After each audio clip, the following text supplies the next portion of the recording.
la clase para que quede grabado.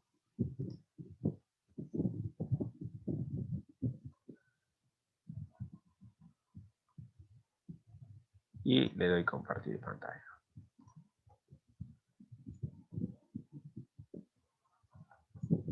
¿Logran ver la pantalla compartida? Sí, profesor. Sí, profesor. Vale, bien.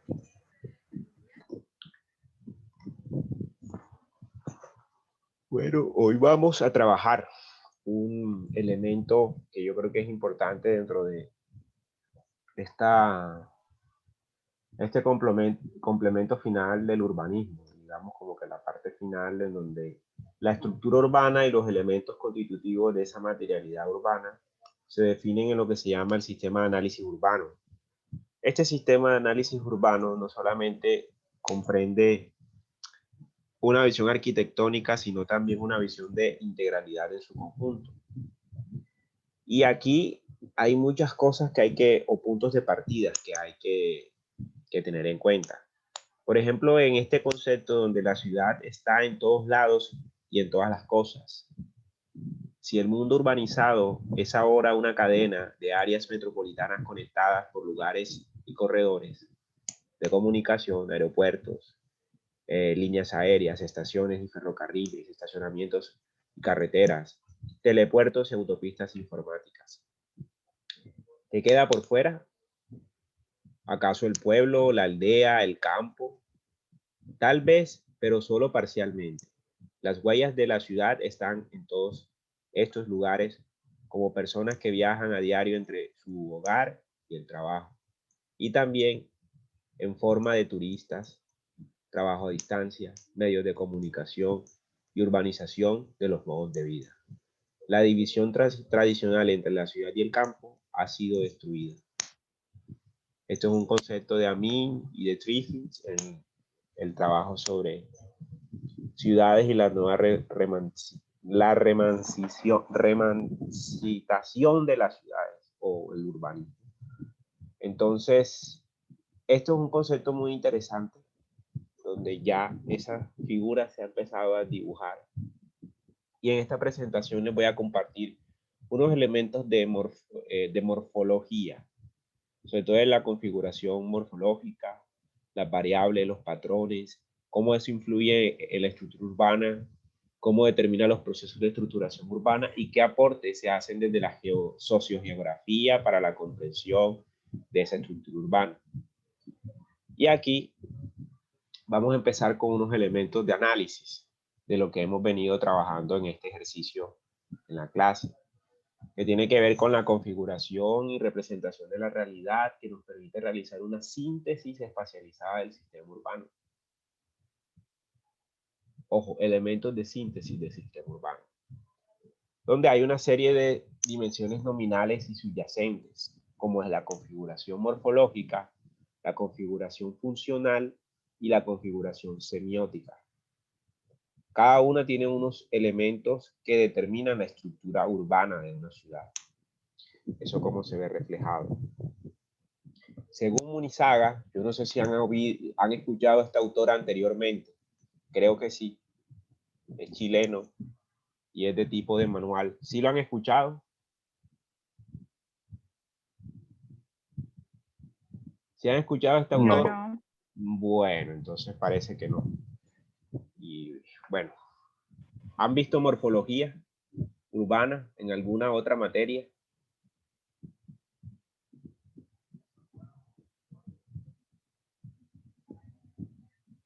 ¿Han visto algo de morfología urbana en algún urbanismo, en una materia que se llame morfología urbana o morfología?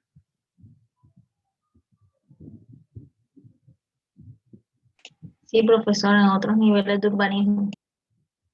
Vale. Bueno, aquí vamos a ver algún repaso. Si no lo recuerdan, aquí la idea es como refrescarlo y por qué es importante para el desarrollo del ejercicio que están haciendo del taller integrado de diseño. Primero, el análisis de los modos de organización física de los diferentes componentes del sistema urbano, involucrando los aspectos naturales y edificados y destacando sus aspectos de forma y espacialidad. Entonces, esos elementos de la configuración morfológica como se ven en la imagen, miren, no están, pero se ven reflejados. Pueden ser representaciones de cerros, de cuerpos de agua, de sistemas que son casi influyentes dentro de la geografía y dentro del espacio de una ciudad. Además de la construcción, son representativos. En este caso, aquí hay un paisaje de montañas. Estos ejemplos son de Medellín y se ven reflejados en esos sistemas. Y miren cómo se ven las manchas. Y esto es a partir de imagen semiótica. Una fotografía, cómo la podemos descomponer y hacer unas determinantes en esa estructura morfológica de un espacio en donde lo urbano y la ciudad se ve complementado con la misma ciudad. Entonces la morfología es el estudio de las formas urbanas, Montaner. Lo que no es, no solamente figura exterior o apariencia visual, contorno, silueta. Lo que es la forma como estructura esencial e interna, construcción de espacios en metros cúbicos o de la materia. Remite a los marcos culturales, técnica, función, lugares. Compartes criterios sociales y redefine significados, concesión del tiempo y de los objetos. Gran parte de la síntesis que se ha pensado en el siglo XX tiene que ver con la historia de esos procesos de transformación de las ciudades y cómo esos grupos sociales le han dado un orden a esa forma urbana a través de la relación producto-productor, que al final se ve reflejado en la dinámica de una morfología, la idea de una ciudad. Y eso depende de la composición física, material y técnica emplazada en el medio natural, la disposición y organización de la estructura física, es decir, de ese sistema que siempre está allí, estático. Ejemplo, la ciudad de Pamplona en España. Ahí está, históricamente está ahí. Estática, ese meandro del río no cambia, que ven allí, está allí permanentemente, influenciado por esa materialidad que se ha construido por muchos años en una ciudad como Pamplona, España. Pero hay unas variables que son unas variables claves fuera de lo material, que son las variables físicas, que es del orden de la topografía y la geografía. Eso se conoce como la geomorfología.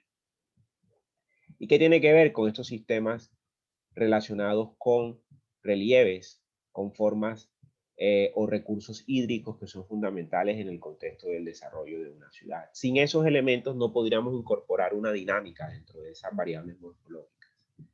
Otras variables tienen que ver con el trazado. ¿Cuáles son los espacios públicos, las plazas?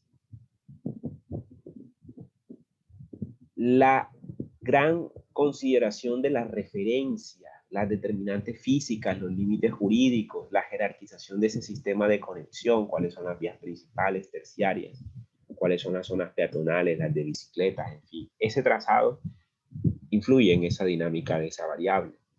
El parcelario o estructura predial, que es la compartimentación del suelo para la utilización independiente, sea público, sea privado. El lleno, el vacío, relaciones entre lo edificado y lo libre, positivo, negativo, público, privado.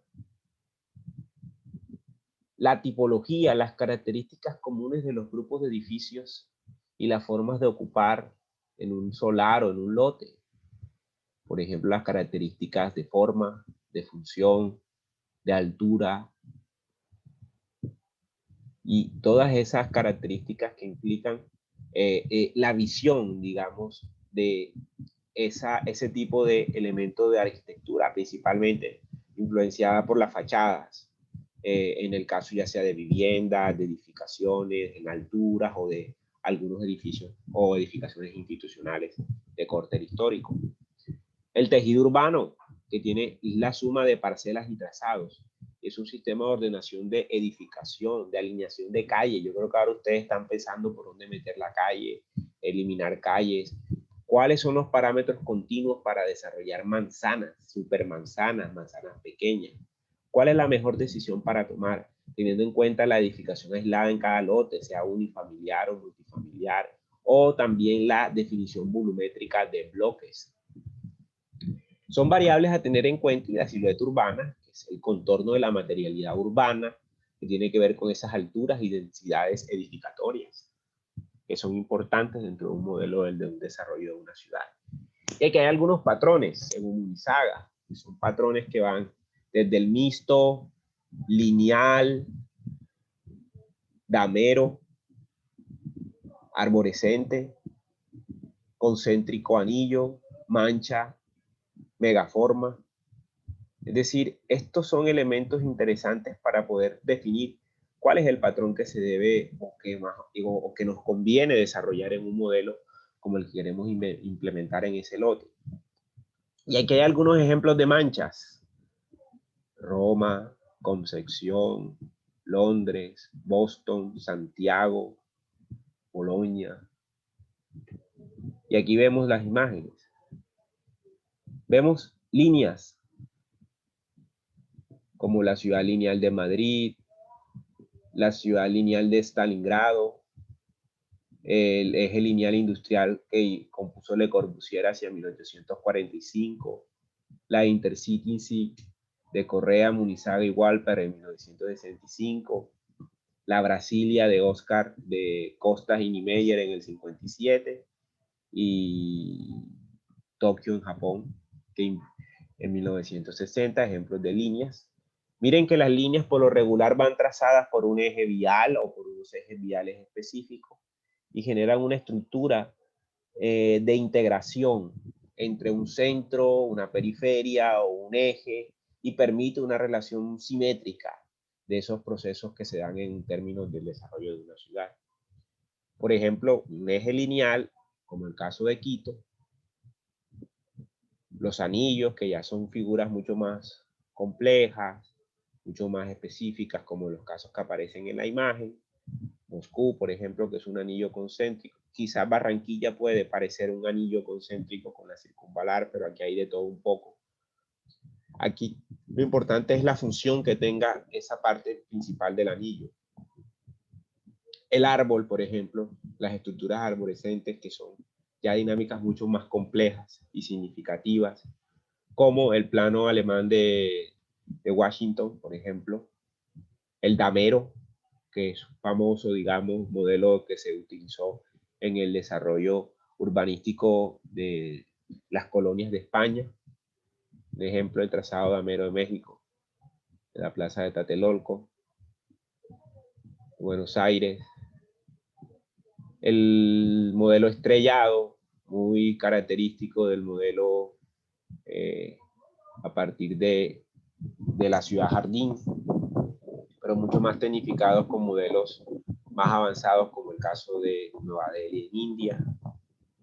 Las extragalaxias, que ya son modelos mucho más avanzados en el desarrollo de ese modelo morfológico. La megaforma, que ya es una combinación de varios resultados en este proceso. Y aquí se ven algunas representaciones o ideas futuristas de esos sistemas de megaformas y de desarrollos urbanos que en algunos lugares ya están apareciendo. Estos grandes complejos edilicios en grandes ciudades como Los Ángeles, Shanghai, incluso las viejas ciudades también están incorporando estos modelos a sus afueras, como el caso de Madrid, incluso Londres. Entonces, este tipo de formas urbanas empiezan a dar una clasificación general a los diferentes tipos de usos de suelo. Por ejemplo, la manzana tradicional, la variación de la manzana tradicional, la P-barra, la barra, el conjunto cerrado, la cuña, los racimos, los circuitos, las grandes ocupaciones. Es decir, todo ese modelo de ocupación se va incorporando a esa lectura espacial que se viene dando. Y miren que algunos ejemplos son diferentes características que se dan a esos modelos de ocupación de lo viejo y de lo nuevo. En el caso de Venecia, por ejemplo, en el caso de Berlín, hay nuevas ocupaciones que se dan en esos espacios. En el caso de Milán, esos espacios antiguos con los espacios nuevos, cómo se ven reflejados. Y aquí, cómo esos procesos de estructuración urbana implican revisar el crecimiento y el cambio por extensión, que es un poco lo que está sucediendo en el borde de la ribera del Magdalena. El crecimiento a la periférica, a lo largo de conectores o de una trama continua o de baja densidad de la ocupación. Ahí lo que se está transformando en un espacio, y quizás la regla de borde se puede cumplir en la medida en que se defina cuáles van a ser los usos específicos específico en ese espacio. Y aquí aparece el crecimiento por agregación, que es un crecimiento por la adición de partes a fragmentos relativamente homogéneos, lo que se conoce como un crecimiento hacia afuera, tipo crecimiento de ciudad jardín o de ciudades típicas de los Estados Unidos, por ejemplo. Aquí hay un ejemplo de crecimiento hacia adentro, que son elementos de superficie y de volumen en altura para un área delimitada, o el crecimiento por superposición, cuando se cambian los usos de suelo, de usos de suelos industriales, por usos ahora, por nuevos usos, y quizás ese es el principio que se puede manejar en ese lote que ustedes están trabajando. Esta combinación de estructuras supone 3 dimensiones. Una, primero circulación, transporte y equipamientos que establecen varios planos de relación. ¿Cuáles son los planos de relación? Densidades altas por densidades bajas. Y eso depende también mucho del equilibrio que se pueda dar en un contexto. Depende también la relación de esos aspectos residuales que que puede generar los vacíos. Si la industria se llega a trasladar, eso va a crear un vacío y ese vacío se va a convertir en un objeto de deseo para principalmente los desarrolladores inmobiliarios, como me imagino que ya lo vieron en el documental. Entonces, una zona comercial también, como por ejemplo el centro, en el caso, por ejemplo, de Medellín, un barrio que se llama El Chagualo, se ha convertido en un objeto de desarrollos inmobiliarios desordenados y que generan un impacto significativo en el entorno. Entonces ahí vemos que hay una serie de elementos depende mucho de la materialidad, y como el caso de esta fotografía, hay un desarrollo específico de viviendas unifamiliares en altura, pero también un complemento del desarrollo urbano sobre un museo, que es lo que es el Museo de Arte Moderno de Medellín, como experiencia de desarrollo de una superposición a partir de un instrumento de renovación urbanística. Entonces aquí las partes y componentes de un ente determinado que definen su organización y modos de crecimiento y desarrollo son un conjunto de elementos y sistemas que configuran una dimensión de la realidad, aislable analíticamente y definida teóricamente o experimentada en su totalidad esencial.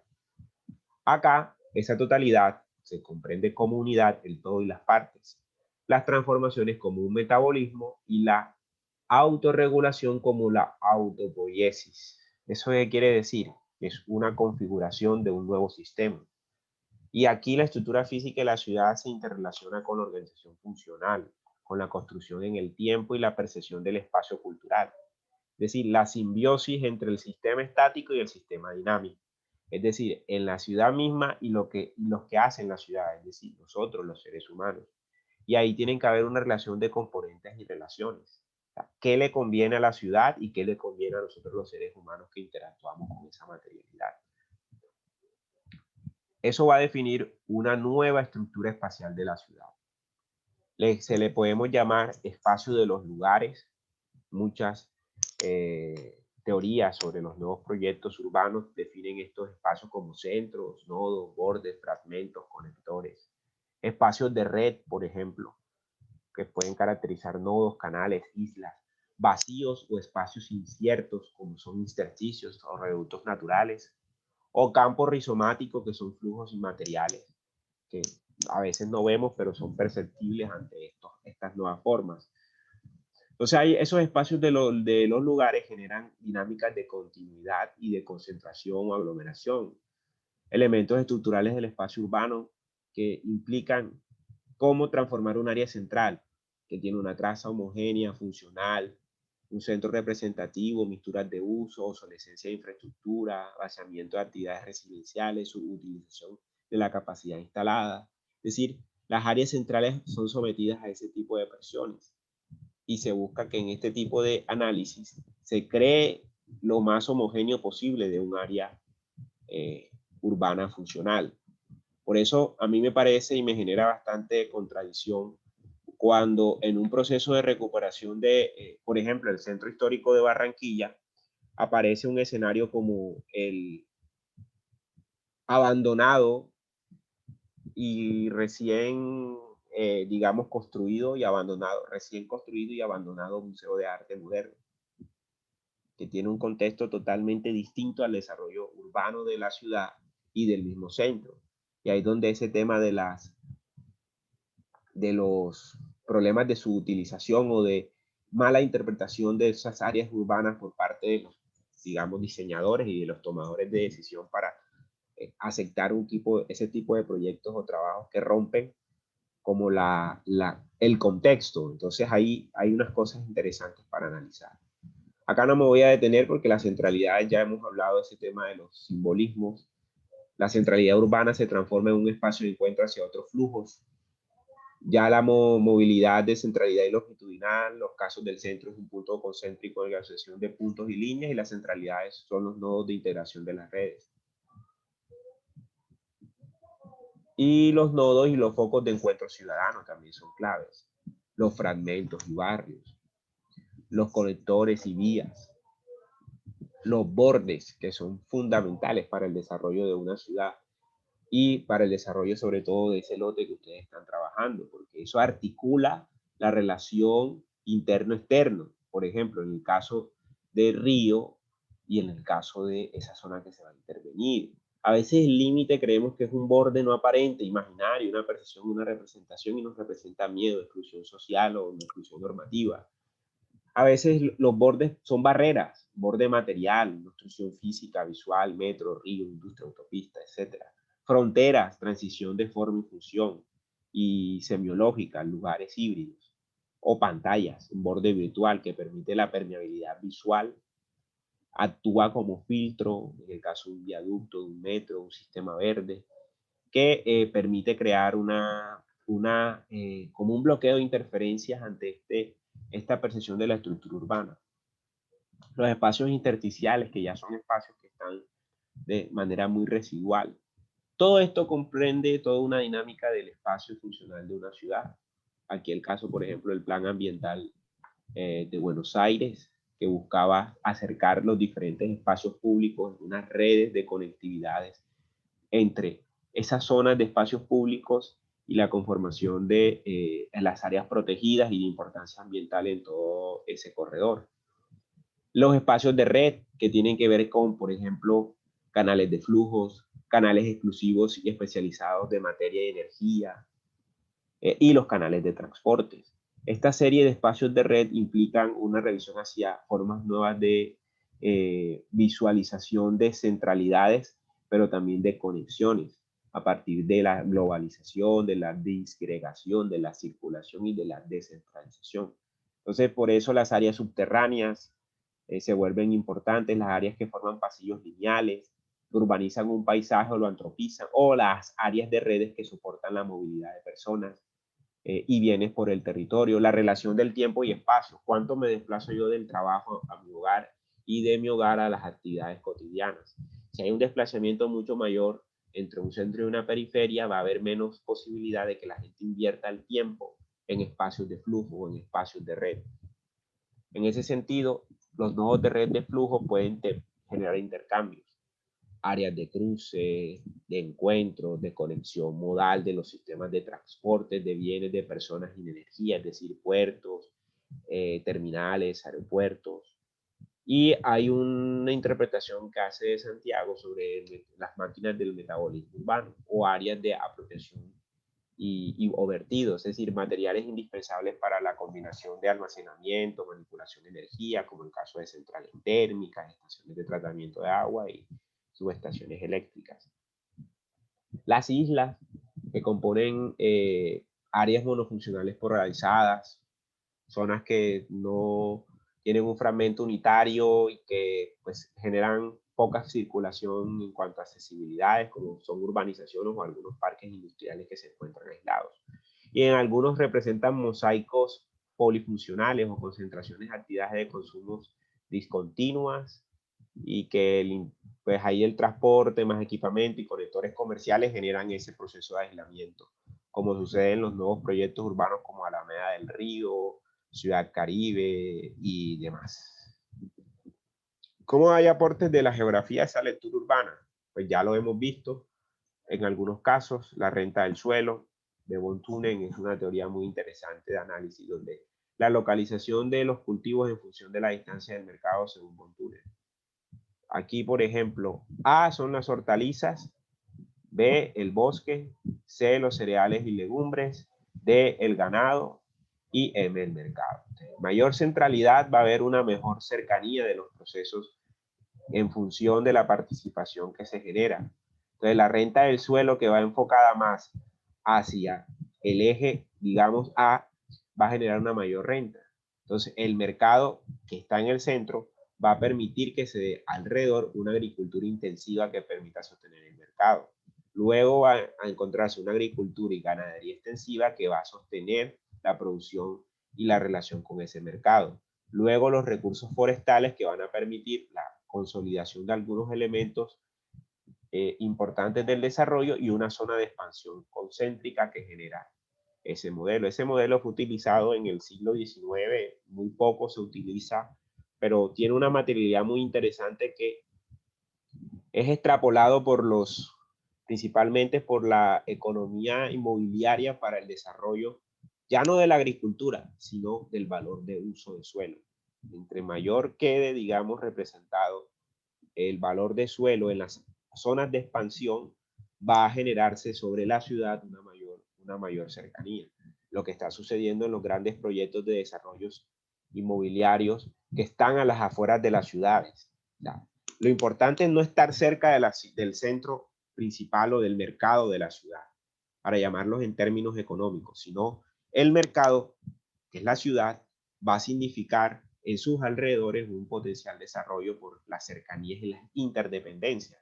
Obviamente que del siglo XIX hasta el presente han evolucionado los medios de transporte, todo el mundo anda en carro. Ahora, si ustedes quieren, pueden vivir en Tubará y pueden bajar de Tubará a trabajar a Barranquilla, y ya las distancias se acortan. Ya inclusive en pocos, creo que en menos de poco, ya mucha gente va a querer vivir en Santa Verónica, ahí al lado del mar, y pues vienen a trabajar a Barranquilla sin ningún problema, y eso va a ser un desplazamiento de menos de una hora, por ejemplo. La teoría del lugar central de Christelaer es una teoría bastante interesante que parte de un punto del espacio con una distribución homogénea de la población y del poder adquisitivo. El coste del producto se incrementa en función de los factores de distancia y el precio del transporte. Del mismo modo que la capacidad de compra de la población del producto disminuirá en función del coste, por tanto la distancia. Siguiendo este racionamiento, se deduce que existirá un límite a partir del cual ya no es rentable adquirir un producto o servicio al existir en otro lugar más próximo. Entonces esa centralidad se empieza a dibujar como aparece en el diagrama de los modelos de lugares centrales. Está la ciudad matriz, están las diferentes ciudades y la confluencia de la ciudad, que es un poco el principio que se está usando en el desarrollo urbano de Barranquilla con la circunvalar y la circunvalar de la prosperidad. Aplicando casi el mismo modelo, pero ya no conectando los pueblos que están alrededor, sino conectando los ejes viales que permitan una mejor circulación, por ejemplo, de la carga, que es uno de los propósitos de la circunvalar de la prosperidad, transportar carga y evitar que haya congestión de la carga al entrar al centro de la ciudad. Ya si lo vemos en términos mucho más macroregionales o urbanos regionales, es que se pueden medir este tipo de modelos.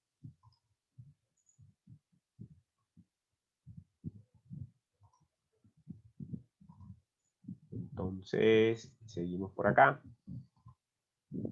Y ya el que ya ustedes han aplicado, que ya los expliqué en una clase, que es la coremática, que ustedes me imagino que ya la mayoría se han puesto al día, ya hasta el 14 creo que hay chance de colocar, no sé cómo van con esa actividad.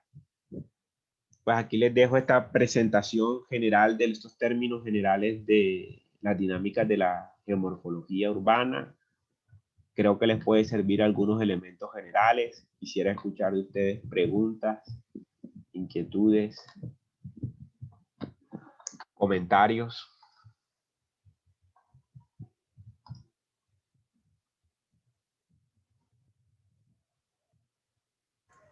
Profesor, una pregunta. ¿Sí? Al principio de la exposición que usted hizo, dijo que la división, digamos, la antigua división que había entre la ciudad o lo urbano y lo rural se está desapareciendo.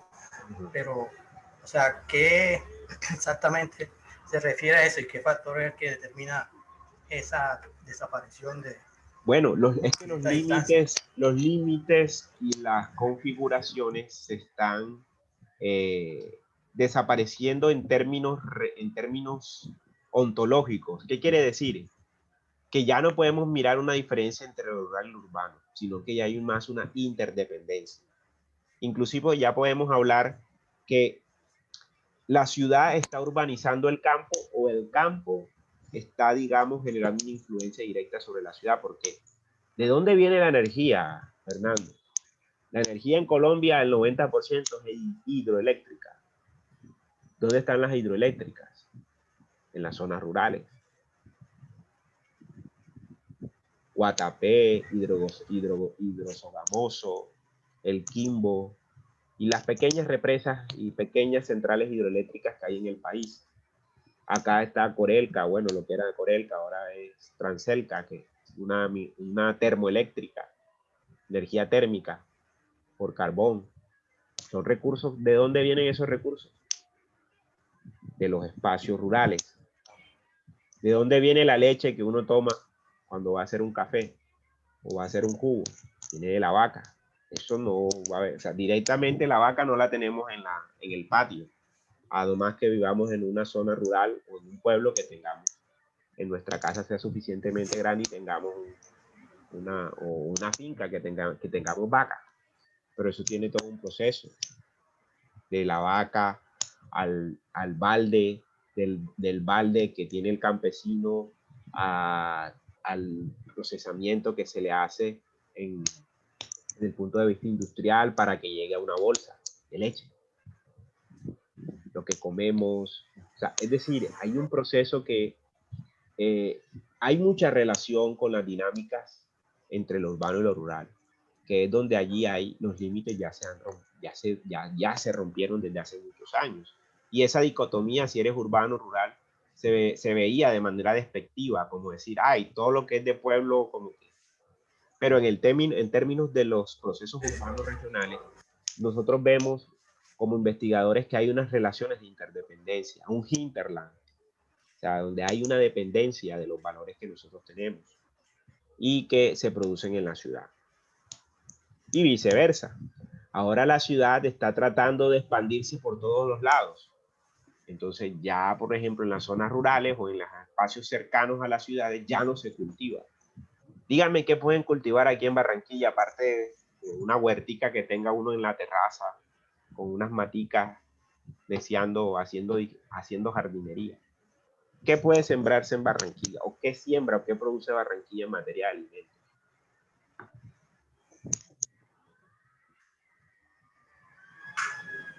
Por ejemplo. Antiguamente solamente se veía las huertas de cilantro, cebollín. Todavía la hay, todavía la hay. Yo estuve el fin de semana, escala, sí. Estuve el fin de semana por los lados ahí de la Intendencia Fluvial, chismoseando por ahí cómo anda eso. Eso es un desastre completamente. Y veía a la gente cruzando de la loma con pacas gigantescas de bijao. El bijao nace ahí, el bijao es de ahí. El bijao con que hacen los pasteles y donde le sirven el arroz de lisa, crece en el caño. Estaban sacando bijao de la loma. Y cilantro, por ejemplo. Podemos decir que eso es una producción. Pero en términos de alimentos, aquí casi todos, y mira, si en Barranquilla cierran la 30, cierran la Cordialidad, la vía al mar, el puente Pumarejo, acá nos morimos de hambre. Literalmente nos morimos de hambre. Porque no hay no hay suficiente, o sea, toda la comida viene de afuera, no se autoproduce. A diferencia de otros contextos metropolitanos urbanos donde hay, digamos, dentro de la misma ciudad, un área rural donde se produce alimentos y una área de desarrollo urbano. La mayoría de ciudades europeas y algunas ciudades, digamos, o algunos centros metropolitanos en los Estados Unidos tienen ese equilibrio espacial. Tienen cerca los lugares que producen sus propios alimentos o producen esos alimentos para exportarlos. O sea, ahí hay una relación entre lo urbano y lo rural muy cercana. Aquí se perdió. Pues obviamente la ciudad tiene otro contexto. Nosotros somos un enclave económico, somos una ciudad puerto. Y aquí a nadie le ha interesado ni cultivar ni hacer nada de lo rural, sino vivir de lo que da la condición estratégica y geográfica de la ciudad. Las actividades portuarias, de las fiebres económicas que tiene la ciudad, pero cuando entramos en crisis, ahí estamos en crisis, ahora mismo estamos como en una especie de optimismo, de espacio de optimismo. Un economista, Benjamín Sarda, en los años 50, le llamaba la prosperidad de milagro.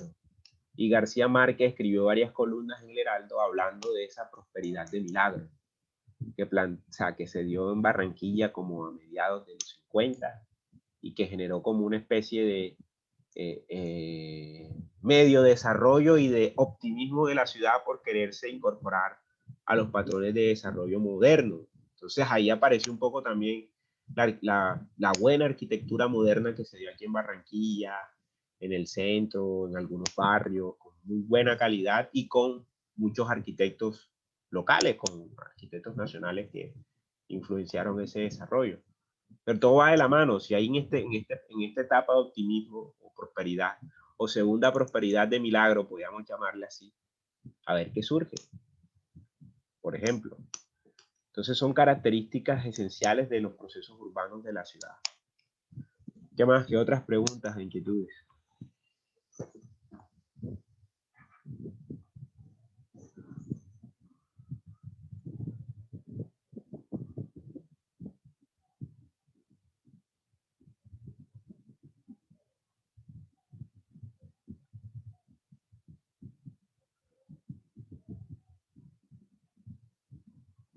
Preguntas, inquietudes. Profesor, yo tengo como una especie de pregunta, es que Vale. Si esa centralidad y especie de esa relación entre lo rural y lo urbano podría incluso venir desde las ciudades europeas de la Edad Media, en el que, digamos, en un tipo de reino que eran relativamente pequeños, una ciudad donde se encontraba el castillo, a los alrededores, a las afueras de las murallas, se encontraba la parte agrícola, donde ellos empezaban a cultivar y es donde se encontraba la gente de las personas, digamos, más pobres de ese reino, incluso que también le cobraban impuestos. Y estas personas, a pesar de pagar esos impuestos, tenían que, como dije antes, cultivarlo, recoger las aguas, y los que se encontraban cerca de cuerpos de aguas, dedicarse a la pesca, y todo esto siempre iba al centro, a un centro de la ciudad, de lo que se llamaría ese pequeño reino, ya que todo se concentraba allí, se repartía hasta ahí y luego se volvía a repartir hacia afuera, pero los que se encontraban más afuera eran los que recolectaban las materias primas. Mira, hay unas variables interesantes que acabas de contar y que esa relación es un poco algo como le llaman bizarra. ¿Qué fue primero, el huevo o la gallina? La gallina, pues. O sea, ahí encontramos unos elementos en la relación entre lo urbano y lo rural. O sea, ahí yo creo que tenemos que precisar los detalles en cuanto el ejercicio de reflexión nos lleva a plantear de dónde están las fuentes de una y de la otra, por ejemplo.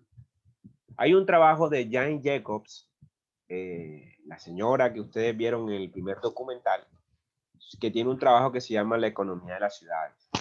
Y ella plantea unos elementos significativos sobre cuáles fueron las fuentes primeras del desarrollo urbano, si fue el trabajo de la ciudad lo que permitió el desarrollo de lo rural o el trabajo, digamos, que viene de lo rural. Y hay varias consideraciones que se mezclan. Y una gran parte que le da la razón, que le da, digamos, el argumento a Jane Jacobs de definir esas fuentes urbanas del crecimiento o del desarrollo de la ruralidad o de lo rural, es que cuando los seres humanos empezaron a establecer comunidades o sociedades en grupos más concentrados y organizados, que podíamos llamar que donde surgieron las civilizaciones, estos espacios empezaron a organizar su función a partir de la producción del alimento. Y estamos hablando de lugares como Mesopotamia, Egipto. ¿Cuál era la base fundamental de esas grandes civilizaciones? La agricultura. El hombre dejó de ser nómada, recolector, y se convirtió sedentario porque estableció unas normas sociales, unas normas morales y éticas y unas cosmovisiones del mundo, pero también estableció unas reglas para permanecer completamente establecido. Y eso se conoce como la primera revolución urbana, lo plantea Soja, Edward Soja, o Soja en sus trabajos sobre postmetrópolis. O sea, la primera gran revolución urbana se concentra desde Urs, la Urs bíblica que mencionan en el Antiguo Testamento. O sea, ahí empieza la génesis del modelo, porque la agricultura, el cultivo, por ejemplo, de maíz en las comunidades prehispánicas, de la cebada, del trigo, en otras civilizaciones, le permitió estar más estable y tener posibilidad de alimentar con grandes cantidades proteínicas a una población numerosa. Y así, si ustedes van mirando la historia de la arquitectura y del urbanismo, va conectada también con la idea del desarrollo de lo rural. La tecnificación de la agricultura, la creación de elementos como, por ejemplo, en los transportes, el intercambio, y eso va a generar un impacto dentro del desarrollo mismo de las ciudades, como lo estás planteando, y dentro de la dependencia que hay de esa zona periférica que abastece a una ciudad o que abastece de servicios. Ojo, que a veces no es solo alimentos, sino servicios, como por ejemplo, ¿qué tipo de servicios abastece una zona rural a una ciudad? Madera, por ejemplo, insumos de construcción, de dónde sale la piedra y la arena para construir. Todo lo que tienen que quitar de cobertura vegetal para poder trabajar la cantera y sacar la arena Santo Tomás, que es la más cierto, que es la más famosa para una construcción, o la otra arena que es para pega, es decir, ustedes saben más que yo de esto en el asunto. Entonces miren que hay unas dependencias muy significativas dentro del modelo. Una cosa por la otra, no. La dicotomía está en mirar cuál es la relación funcional de una con la otra y cómo hacemos sostenible esa relación. ¿Qué otras inquietudes y elementos quieren plantear?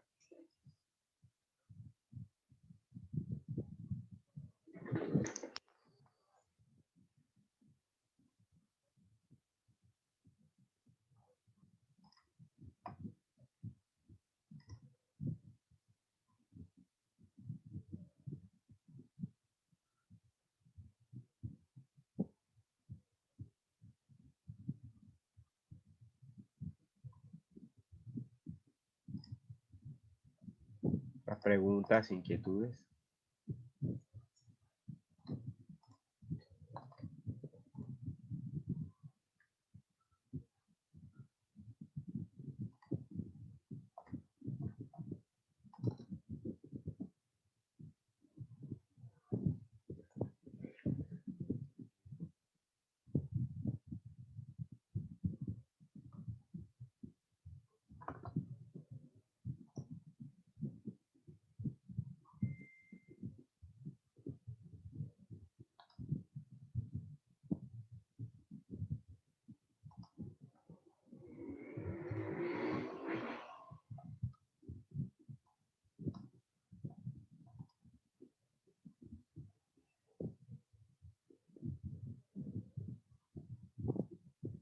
Comentarios, preguntas, inquietudes, aportes, relaciones de lo que yo estoy planteando con lo del taller integrado de diseño, que les pueda servir o que les pueda generar algunas inquietudes.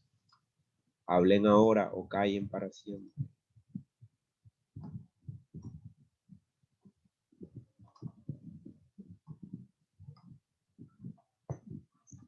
¿Sí me escuchan? Sí, profesor. Profesor, entre estos tantos modelos de ciudad, digamos ahora que está hablando mucho de la sostenibilidad, Barranquilla, ¿en qué modelo encajaría? Por ejemplo, nosotros hicimos unas exposiciones sobre las ciudades sostenibles y hablamos sobre el Smart City. ¿Usted cree que Barranquilla, escuché que se estaba viendo, o la estaban proponiendo como para una futura Smart City, pero hay muchas cosas que veo que carecen, por ejemplo, como usted decía. Barranquilla ha tenido tantos modelos, sí, que a mí me da hasta risa ver, yo no sé qué modelos inventan. Ahora es que biodiversidad. En muchos años atrás, el fundador de la universidad, Julio Enrique Blanco, propuso, o sea, tenía una idea muy romántica de esta ciudad como una ciudad fenicia o una ciudad Alejandría. Tenía dos modelos de ciudad. Primero arrancó con una idea de ciudad de Alejandría, como hacer la Alejandría de Sudamérica, por todo el cuento del desarrollo de las ideas, de la intelectualidad, y de ese grupo, digamos que, de intelectuales que en esa época de Barranquilla, con Julio Enrique Blanco y con otros personajes más como Alfonso Fuenmayor y demás, crearon un círculo intelectual interesante de la ciudad. Pero esta ciudad nunca le ha interesado, quienes están en las estancias de poder, el tema de lo cultural, solamente para el carnaval ahora. Pero la idea, por ejemplo, de Ciudad Fenicia, que la retomó cuando fundó la universidad, es una relación muy cercana a las dinámicas comerciales y a la confluencia que tiene Barranquilla por ser un eje central en el Caribe, en la cuenca del Caribe. Entonces ahí es clave que en ese momento se intentaron los modelos. Llegó el modelo, por ejemplo, de racionalista, de plan regulador, un modelo de ciudad, y se agotó con las invasiones, con los barrios de invasión. Invadieron Carrizal, Santo Domingo, El Bosque, y el plan regulador se agotó. No sirvió para mucho. Y ha venido varios modelos. La idea de la misión japonesa, que se está replicando 30 años después. Los diferentes modelos que se aplican, como queriendo ser Guayaquil o Puerto Madero, o una colcha de retazos de diferentes. Y este cuento del Smart City es un cuento basado en la ciencia y la tecnología. Yo todavía no sé cuál es el desarrollo tecnológico o los potenciales tecnológicos que vienen desarrollando aquí en Barranquilla, o qué empresas de desarrollo de tecnologías se asientan en este espacio para trabajar. No sé cuáles, no las conozco. Para hacer un Smart City, o sea, se necesitan unas capacidades técnicas y tecnológicas. Y yo creo que desde que entré a la universidad está el cuento del parque tecnológico, y el parque tecnológico es puro render, pura maqueta, y no hay nada concreto. En Colombia es muy difícil este desarrollo de la ciencia y tecnología, y la pandemia nos ha mostrado la realidad en materia de ciencia y tecnología en que estamos. Si no, para muestra un botón los problemas de conectividad que todos nosotros tenemos para ver estas clases virtuales. Tenemos muy baja frecuencia de velocidad de las redes. Eso para el desarrollo de Smart City es grave. Y tenemos soporte, no quiere decir que no tengamos la tecnología, sino que no tenemos aún las competencias. Porque aquí hay un cable NAP. ¿Qué son los cables NAP? Las conexiones centrales de los cables submarinos de fibra óptica que van por el mar y se conectan al continente. Al lado de la universidad está una central de telefónica que conecta ese cable NAP con las otras redes a nivel de todo Sudamérica, ni siquiera Colombia, es toda Sudamérica. Entonces ya se imaginan la capacidad y el potencial que hay de desarrollo de este tipo de tecnologías. No fue casualidad que al lado de la universidad se localizara Telecaribe, porque competitivamente las frecuencias de las velocidades y el desarrollo de las tecnologías en telecomunicaciones es mucha mayor ventaja a este tipo de NAP. Entonces, Smart City, primero tenemos que organizar la casa para poder pensar en este tipo de modelos, y organizar la casa desde el punto de vista de la estructura, desde lo funcional. Esta ciudad, ¿qué es? Es la pregunta que ponemos. ¿Dónde estamos y para dónde vamos? Antes de pensar un modelo. Sí se puede. Smart City podemos ponerle podemos ser la puerta de oro, o ubicarnos en un escenario, digamos, importante dentro del mundo. Pero no lo creo todavía que Barranquilla tenga competencias para generarle, por ejemplo, digamos, sostenibilidad a empresarios que se van a localizar, por ejemplo, en una ciudad como Lima, en materia de ciencia y tecnología. Medellín ha luchado, pero el Medellín le cuesta mucho porque está está rodeada de montañas. Y por ejemplo, Ruta N y ahora el Valle del Software, que es la idea que se le ha metido el cuento de desarrollar las tecnologías, pero a Medellín no tiene un cable NAP, por ejemplo, y sí lo tiene Barranquilla. Ya Medellín tiene competencias, tiene formación, tiene estructuras de profesionales especializados en tecnología, pero no tienen las capacidades técnicas como si la tiene Barranquilla, por ejemplo, que sí tiene al lado de la universidad pública principal, que es la Atlántico, un cable NAP. Entonces, ¿dónde están los desarrolladores de tecnologías en la universidad? No sé qué. Nosotros no tenemos ingeniería de sistemas, pero o tecnologías, pero las tecnologías deben estar pensando en eso. Y las tecnologías y las grandes ciudades que tienen este tipo de ventajas piensan en las tecnologías. Y ejemplos son ciudades como Seúl en Corea, San Diego en los Estados Unidos, que son ciudades ligadas con los sistemas tecnológicos y con su medio y su entorno. Entonces y ya las grandes ciudades que han tenido viejos y nuevos problemas urbanos están empezando a incorporar la tecnología. Ahora con el coronavirus es latente. Ya ciudades, por ejemplo, como Tokio, centralizaron un sistema de información a partir de los teléfonos inteligentes y de una aplicación de controlar las personas contagiadas y las posibles personas con riesgos de contagios. Entonces, permanentemente tenían registradas las temperaturas, la saturación de oxígeno, como los factores de incidencia de cuáles eran los potenciales multiplicadores de contagio del coronavirus. Posible tener ese tipo de tecnología cuando no tenemos las capacidades. Cuando el Internet no es universal, sino es privado, por ejemplo. O es que, por ejemplo, con el chip que le dan la universidad, ustedes tienen la capacidad solamente para ver las clases, revisar el correo, pero no para atender un servicio o unos servidores avanzados para hacer este tipo de conexiones como lo estamos haciendo. Y esto es videoconferencia. Tecnología apenas 2.0. Y ustedes que trabajan Revit, trabajan realidad virtual aumentada, si le meten eso, pues los computadores no les da la memoria, ¿cierto? ¿Es así o no es así? Sí, señor, es verdad. Pero hablen, que no estoy hablando yo solo y Fernando. Digan sí, no, cierto. No, por eso también estoy pensando que, o sea, ya es una realidad que la identidad de Barranquilla como tal, o sea, no se ha tomado en serio. Dicen que es un distrito portuario, pero hace falta mucho para que en verdad sea portuario. No, o sea, aquí hace falta más visión de ciudad. O sea, ustedes son los responsables que en las próximas generaciones esa identidad o esa visión de ciudad se conforme. Ustedes van a impactar en los campos, en los distintos frentes y campos del tema de la ciudad. Ojalá alcancemos a hacer algo. Yo creo que sí tengo como algo que varias cosas pueden pasar porque ya hay ya tenemos un grupo de, digamos, de capacidades formándose.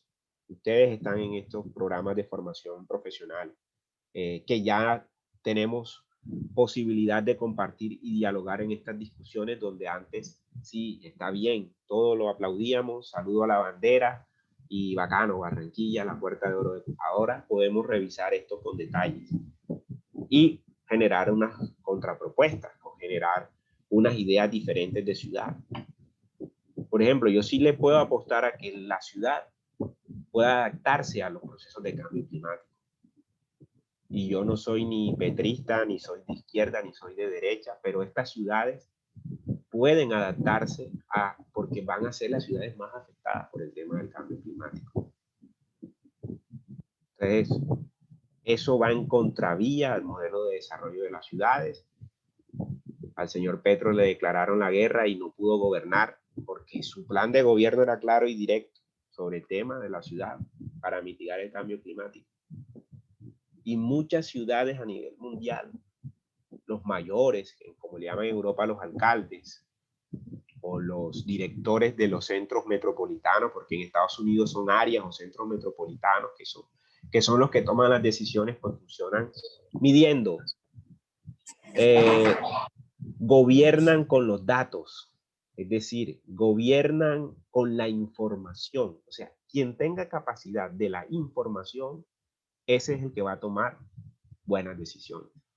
Mientras sigamos con estos discursos ventejulieros y con estas políticas de aquí para allá, que cógeme tú y nada, o sea, pongamos allí a las personas que verdaderamente tengan capacidades, es decir, formación, que tengan algo en la cabeza que digan y que tomen las decisiones con quienes deben tomar las decisiones. Están los expertos, está la academia, están los gremios, no todos para un lado. Entonces los modelos acá en Barranquilla, nosotros estamos dentro de un modelo. Yo sí solo digo claro que eso es un modelo neoliberal, en donde el desarrollo de la ciudad está en función de la producción de espacios, de rentas. Y ya, así. ¿Quién gana? El sector inmobiliario. Ustedes están dentro del sector porque están en el campo de la construcción. Hasta ahora se van a beneficiar, hasta ahora. Pero si se vieron el documental, esas crisis y esas situaciones van a venir, nos van a tocar a nosotros. Eso ya pasó en las grandes crisis económicas y ese es el ciclo del capitalismo. Es un sistema de crisis. Más que un sistema económico, es un sistema para contener crisis dentro de esa productividad que genera la renta del capital. Ahora hay renta, pero en un momento esa renta, como en una burbuja, va a estallar y va a generar unos procesos de caos, de incertidumbres. Y eso es lo que hay que revisar, analizar del modelo, estudiarlo, saber si de pronto no nos toca, de pronto no nos toque. Puede ser una suerte o una fortuna de que no nos toque este tipo de crisis. Pero el modelo es así. El modelo cuando cae es un efecto dominó. ¿Qué más?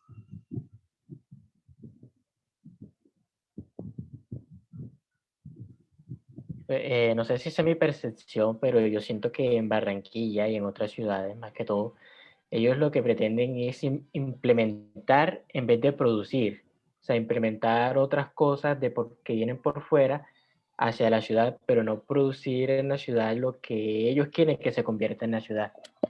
O sea, por ejemplo, en esta parte de tecnología, y como usted lo dijo ahora, de qué capacidades tecnológicas tenemos para producir y convertir a la ciudad en una ciudad que se haya por esos lados de tecnología. Y lo que yo creo es que ellos, como lo dije, es que pretenden solamente es implementar, o sea, traer de afuera y colocarlo en la ciudad solamente. Correcto. Eso es una tendencia que en muchas ciudades, con las limitaciones que hay, como las nuestras, pues toca hacer, porque no hay capacidades. No hay capacidades, tenemos que ser realistas, no pesimistas, pero sí realistas de que tenemos ciertas limitaciones en materia. Por ejemplo, ¿qué tipo de tecnologías se han inventado en la ciudad en materia de construcciones tecnológicas o sostenibles? Por ejemplo, en general en Colombia, tecnología. Bueno, el vidrio, pero el vidrio es una producción que ya viene hace rato y la tecnología que utiliza Tecnoglass es tecnología importada, no es desarrollada propiamente en la ciudad. Ya se viene implementando en otro. Aquí lo que hay es la producción y lo que genera la industria como tal, que es un posicionamiento en el mercado. Pero ¿qué genera en materia de investigación, de producción de nuevo conocimiento, que eso es lo que se le llama, en materia, por ejemplo, de relación entre la industria, la ciencia, la tecnología y la industria? por ejemplo.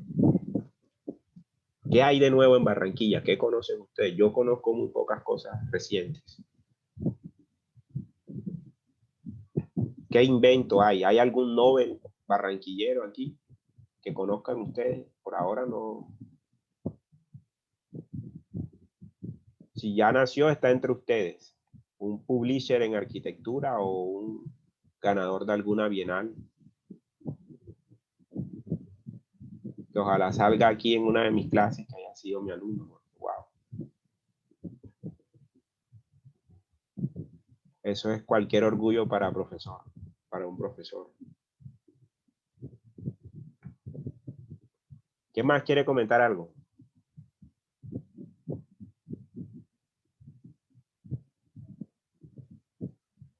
Comentario, pregunta también, así como lo han desarrollado los compañeros.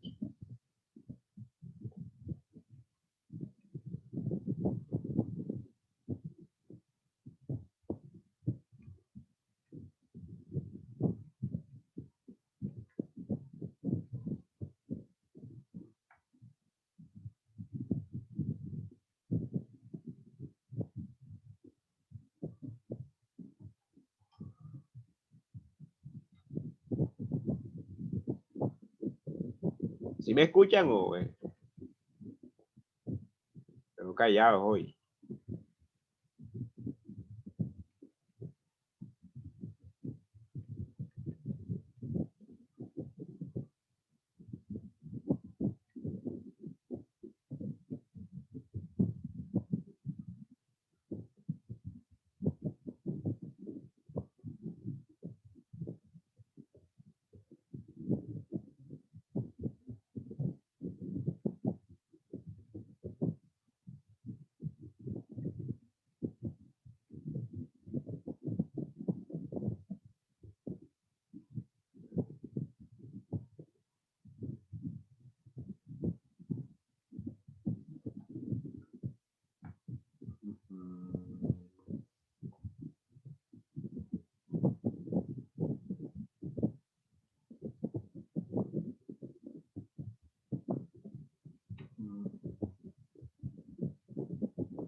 Preguntas, inquietudes, comentarios.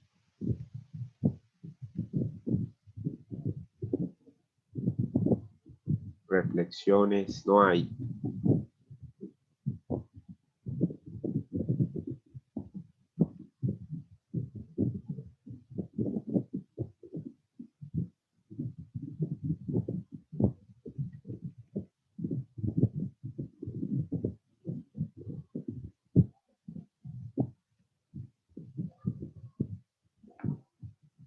Bueno, entonces, yo tomé asistencia. Si no hay más preguntas, comentarios,